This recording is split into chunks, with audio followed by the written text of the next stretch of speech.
Hey, what is up, fellow Raiders? This is Vulcan Dan, Raid Shadow Legends video here, and we have a guaranteed champion event for 2 days for Archbishop PINTHROY, 150 Ancient Shards. He is a decent legendary, not top tier, not trash either, but he is quite decent. But of course, we are expecting a times 2 Ancient Shard to come up the weekend after this one. This weekend, we're expecting a times 10 event. And then after that, we are expecting, of course, a times 2 Ancient Shard event. After that, we just had, or the last times 2 event that we had was Void Shards. So yeah, if you, of course, if you want to save shards for that times 2 event, don't pull shards because, of course, 150, that is a lot of Ancient Shards. But he is a decent legendary for the Sacred Order. So yeah, so let's take a look at what he is all about. Sacred Order, where is he? Archbishop PINTHROY, legendary support champion, Spirit Affinity. He is quite good for Arena and Hydra.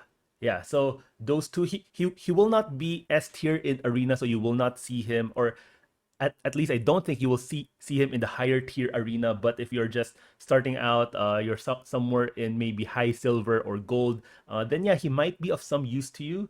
His A1 is quite decent, which will work for both arena and for PvE content.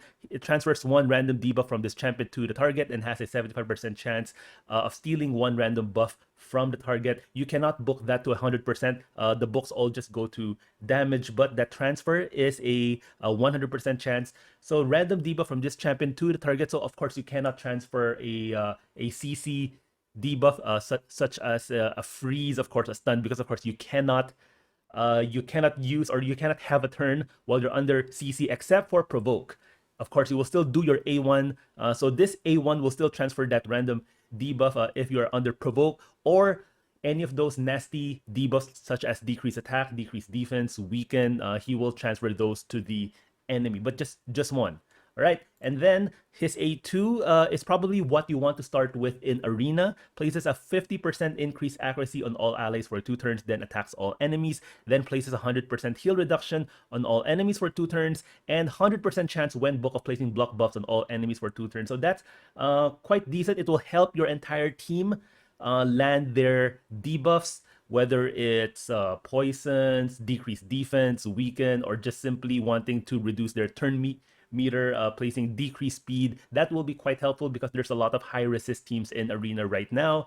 And heal reduction, while it is of course not the sexiest debuff out there, it is quite useful if you're going against a highly defensive team. Of course, you want Archbishop PINTHROY to go first, so you want to build him really fast. He does have 101 speed, which is quite good. So if you have him in your arena team, you do want him to go before anyone else. So make him really as fast as you can, so that he lands that increased accuracy on everyone before they get their turn.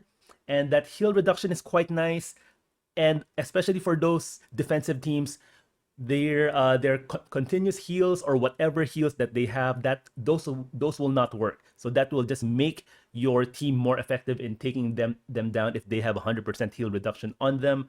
And that block buff is great as well. Plus, it has this nice added feature right here. Champions from the demon spawn, undead hordes, and night revenants cannot resist these debuffs. So actually, you have the option of building him with no accuracy, really just focusing on speed or other stats, because there are a lot of good arena champions from the demon spawn and undead hordes. Knights revenant, not so much. We do have hegemon, but for demon spawn we have duchess, we have Kymar, we have Candrafon. Yeah, all of those. So just imagine Duchess not being able to put her perfect veil, her shields, those block debuff, and of course for undead hordes, there's Siphi, Rodos, even Mashald. So for Siphi, she has a lot of buffs. She will not be able to place those if you have block buffs up. If you have someone like a Mashald who also places a lot of buffs on your team, cannot place those buffs with that block buffs up. So yeah, so this is a very good skill for Arena, especially with that added kicker there. Champions from the demon spawn and undead hordes cannot resist these debuff. So yeah, I think that's a pretty decent skill, which is why he's sort of okay for Arena. But of course, there are a lot of other better options for Arena, but he is quite decent. His A3 is on a long cooldown. 6 turns can be booked down to a 4-turn cooldown. Heals all allies by 30% of their max HP, which is quite good. Then places 60% increased defense on all allies for 2 turns. And then if 4 or more allies are alive, places a shield on them equal to 30% of their max HP. So that, of course, that second part will not work in Arena because you just have a maximum of 4 players in Arena. In Hydra, though, wherein you have 6, this will be a good one. Also for Doom Tower, that is quite useful as well. Having that shield, heals, increased defense. This works fine. But even for Arena, this is okay as his second skill. Your teammates might have taken some damage. He will heal them back up, place at increased defense, make them last a bit longer in that fight, even though the shields will not land. But yeah, quite a good champion for Arena and PvP. And yeah, no, for Arena and Hydra. And Plarium did say that 2022 is the year of PvP, and of course we do have that added clan boss, which is the Hydra clan boss. So and it does seem like the new champions that we are getting are either good for Arena or Hydra or both. And Archbishop Pinthroy is good for both of those game modes. And he has this nice passive that removes all decreased defense and weaken from this champion at the start of each turn.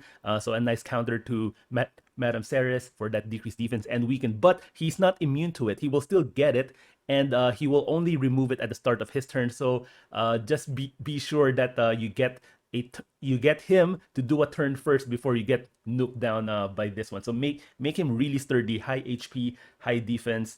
And he does have a nice aura, increase ally accuracy in all battles by 50%. So yeah, his kit again is quite good. It's not excellent, it's not amazing, but it is quite decent. He will definitely help you out if you do happen to pull him somewhere when you're progressing in the game, trying to beat a Doom Tower level, trying to go far in Hydra. He will help out in those areas. All right, but do I think, is he worth 150? I don't think so. Yeah, even if I did even if I did have 150 shards, I probably will still not pull for him. But yes, he is a decent legendary. I will save my shards for that ×2 ancient shard weekend. There you go. Are you guys going to pull for him? Are you not? Let me know in the comment section down below. Thank you guys so much. Don't forget to subscribe, and I'll see you in my next video.